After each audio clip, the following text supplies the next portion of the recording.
এই শয়তান গত পরশুদিন কমরেড আব্বাস ওখানে বলেছে যে আমরা নাকি জুলুম করি। তা আমরা যদি জুলুম করতাম তাহলে কি আমাদের 4 জন তৃণমূল কংগ্রেসের কর্মী খুন হতো? আমরা যদি জুলুম করতাম আমাদের 21 জন তৃণমূল কংগ্রেসের কর্মী কি পঙ্গু হয়ে যেত? আমরা যদি জুলুম করতাম তাহলে আমাদের কর্মীদের এত ঘরবাড়ি লুট হতো, এত মানুষের রক্ত ঝরতো। আসলে নোংরামোর সীমা ছাড়িয়ে গেছে। তাই আমি নিশ্চিতভাবে মনে করি যে যত দিন যাবে ভাঙড় বিধানসভা তৃণমূল কংগ্রেস আরও বেশি শক্তিশালী হবে। ধার করা ভাড়াটে গুন্ডা নিয়ে মিছিল মিটিং করা নয়, নবী দিবসের নাম করে রাজনীতি করা নয়, নবী দিবসের মঞ্চটাকে রাজনীতির মঞ্চ হিসেবে ব্যবহার করা নয়, আর হুমকি দিয়ে কথাবার্তা বলা নয়। এটা তৃণমূল কংগ্রেস মাঠে ময়দানে লড়াই করতে জানে তৃণমূল কংগ্রেসের কর্মীরা। আজকে যেটা দেখছেন আজ থেকে 3 মাস পরে এর চাইতে অনেক বড় তৃণমূল কংগ্রেস আপনারা দেখতে পাবেন ভাঙড়ে। তিনি মঞ্চ থেকে আরও বললেন যে আমার বিরাট সাহস, এ বিষয়ে কী বলবেন? এখন আমি বারে বারে বলেছি না, পুজোরও চিত হয়ে সবার ইচ্ছা হয়। একটা উন্মাদ ছাড়া কেউ একথা বলে না। কোনো সভ্য জগতের মানুষ, কোনো ভালো মানুষ তারা একথা বলে না। ও আরেকটা কথা বলেছে, আমি নাকি জাহান্নামের কুকুর। আমাদের ইসলামের শরিয়াতে বলা আছে যে কেউ এই ধরনের কথা যদি বলে সে হচ্ছে নিজেই জাহান্নামী, সর্বপ্রথম সেই জাহান্নামে যাবে। কখনো কাউকে জাহান্নামী কাউকে কাফের এটা কখনো ইসলামে কখনো বলা যায় না। কখনো বলা যায় না আমি নূরে তৈরি, কখনো বলা যায় না আমার নামে দরুদ পড়ো, কখনো বলা যায় না আমার মুখের দিকে তাকালে কোনা মাপ হয়ে যাবে, এ কথা কখনো বলা যায় না। আজকে যেটা এই কমরেড আব্বাস আর এই ভণ্ড বিধায়ক এখানকার যে নোংরা খেলা খেলছে এর জবাব কিন্তু একদিন ভাঙড়ের মানুষ দেবে। কেমন সাড়া পেলেন ভাঙড়ের কাঁঠালিয়া থেকে সোনপুরের বুকে? সেটা আমার চাইতে আপনারা ভালো করে দেখেছেন, যেটা একটা ইতিহাস তৈরি হয়ে গেছে। আমি দিদিকে আশীর্বাদ জানাবো, দিদির দোয়া, দিদির আশীর্বাদ, আমার নেতা অভিষেক বন্দ্যোপাধ্যায় তার ভালোবাসায় আজকে ভাঙড়ে ইতিহাস তৈরি হয়েছে। আজকের ভাঙড়ে বিশ্বাসঘাতকদের পতন আর তৃণমূল কংগ্রেসের উত্থান হয়েছে। আজ ভাঙড়ের জঙ্গি সন্ত্রাসবাদী খুনিদের পতন, বিসর্জন আর তৃণমূল কংগ্রেসের গর্জন আমরা এই ভাঙড়ে শুনতে পেয়েছি, যেটা আমাদের কাছে এই মুহূর্তে অনেক বড় পাওনা। আগামী দিনে এই আন্দোলন আরও বেশি জোরদার হবে ভাঙড়ের মাটিতে। ভাঙড়ের রাজপথে যেভাবে ঐতিহাসিক প্রতিবাদ মিছিল করলেন, তারপরে হুঁশিয়ারি দিলেন যে রাতের ঘুম হারাম করে দেব। আমি এখনও বলছি, যতক্ষণ না পর্যন্ত ওকে রাতের ঘুম হারাম করব ততক্ষণ পর্যন্ত এই লড়াই চলবে। আর আমি আমার দিদি এবং আমার নেতা অভিষেক বন্দ্যোপাধ্যায়কে আমি রিকোয়েস্ট করব, ওই ভণ্ড যেখানে দাঁড়াবে আমার টিকিটটা যেন দিদি যেন সেখানে দেয়, দাদা আমার নেতা অভিষেক বন্দ্যোপাধ্যায় সেখানে যেন দেয়। এদের কতটা দম আছে এই দমটা দেখে নিতে চাই। ও কতটা ঘাড়ে চেপে বসতে পারে আমরা সেইটা দেখে নিতে চাই। এটা মামার বাড়ির কোলা খাওয়া আবদার নয়,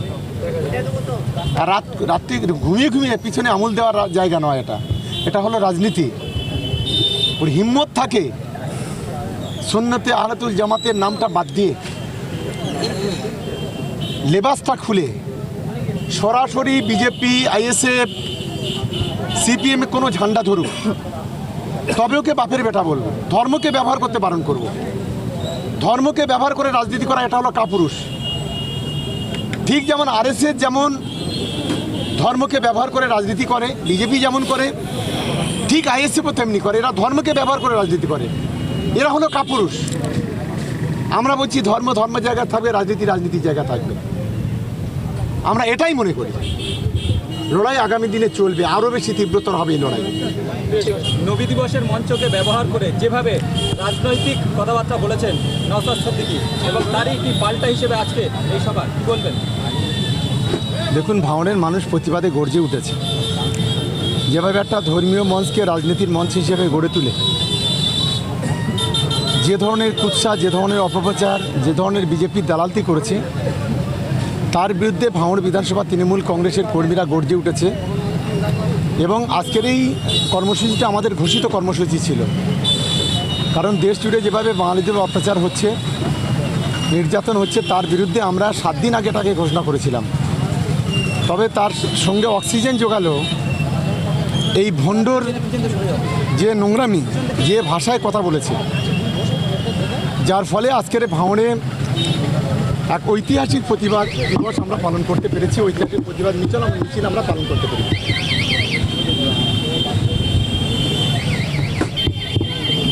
বলো।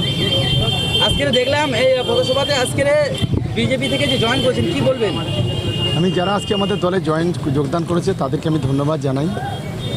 সঠিক সময় সঠিক সিদ্ধান্ত নিয়েছেন। বাংলাকে রক্ষা করতে গেলে, সাম্প্রদায়িক সম্প্রীতি রক্ষা করতে গেলে, বাংলার উন্নয়ন করতে গেলে মমতা বন্দ্যোপাধ্যায়, অভিষেক বন্দ্যোপাধ্যায়, তৃণমূল কংগ্রেস ছাড়া বিকল্প কোনো রাস্তা নেই।